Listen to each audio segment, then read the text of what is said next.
আসসালামু আলাইকুম, কেমন আছেন সবাই? আশা করি ভালো আছেন। জিমেল অ্যাকাউন্ট কিভাবে ডিলিট করবেন আজকের ভিডিওতে সেই প্রসেসটাই দেখাবো। তো চলুন কথা না বাড়িয়ে ভিডিও শুরু করা যাক। জিমেল অ্যাকাউন্ট ডিলিট করার জন্য আপনি প্রথমে চলে যাবেন সেটিংসে চলে যাওয়ার পর স্ক্রল ডাউন করে একটু নিচের দিকে আসবেন। নিচের দিকে আসার পর এখানে দেখতে পাবেন গুগল এই লেখার উপর ক্লিক করে দিবেন। ক্লিক করে দেওয়ার পর এখানে আপনার মোবাইলে যে লগ ইন করা আছে গুগল অ্যাকাউন্ট ওইটা এখানে শো করবে। আপনি এখান থেকে এই যে ম্যানেজ ইউর অ্যাকাউন্ট এই লেখাটির উপর ক্লিক করে দিবেন। ম্যানেজ অ্যাকাউন্ট লেখার উপর ক্লিক করে দেওয়ার পর এরকম একটি ইন্টারফেস শো করবে। আপনি এখানে একটি অপশন দেখতে পারবেন ডাটা অ্যান্ড প্রাইভেসি এই লেখাটির উপর ক্লিক করে দিবেন। ডাটা অ্যান্ড প্রাইভেসি লেখার উপর ক্লিক করে দেওয়ার পর এরকম একটি ইন্টারফেস শো করবে। আপনি এখান থেকে স্ক্রল ডাউন করে নিচের দিকে যাবেন। নিচের দিকে যাওয়ার পর এখানে অপশন দেখতে পারবেন ডিলেট ইউর গুগল অ্যাকাউন্ট এই লেখাটির উপর ক্লিক করে দিবেন। ডিলেট ইউর গুগল অ্যাকাউন্ট লেখার উপর ক্লিক করে দেওয়ার পর এরকম একটা ইন্টারফেস শো করবে।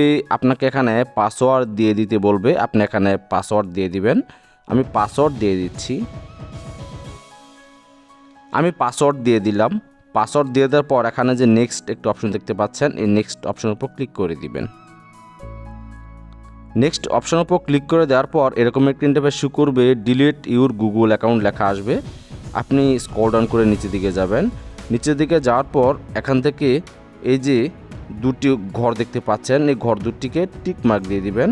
দিয়ে দেওয়ার পর নিচে লেখা দেখতে পারবেন ডিলিট অ্যাকাউন্ট এই লেখার উপর ক্লিক করে দিবেন। ক্লিক করে দেওয়ার পর আপনার গুগল অ্যাকাউন্টটি ডিলিট হয়ে যাবে। এখানে দেখুন লেখা আছে your Google account and all it's data have been deleted. তার মানে আপনার সব কিছু ডিলিট হয়ে গেল। গুগলে আপনার যদি কোনো জিমেল থাকে বা আপনার যদি গুগলে যদি কোনো ব্লগ থাকে বা গুগলে যদি এই গুগলে যদি আপনার কোনো ইউটিউব থাকে সব কিছুই ডিলিট হয়ে যাবে। সো এবার চাইলে কিন্তু আপনাদের গুগল অ্যাকাউন্ট সহজেই ইজিলি ডিলিট করতে পারবেন। তো ভিডিওটি আজ এই পর্যন্তই। ভিডিওটি দেখে যদি একটু উপকৃত হন তাহলে অবশ্যই চ্যানেলটি সাবস্ক্রাইব করবেন এবং ভিডিওটি একটি লাইক দিবেন। ধন্যবাদ।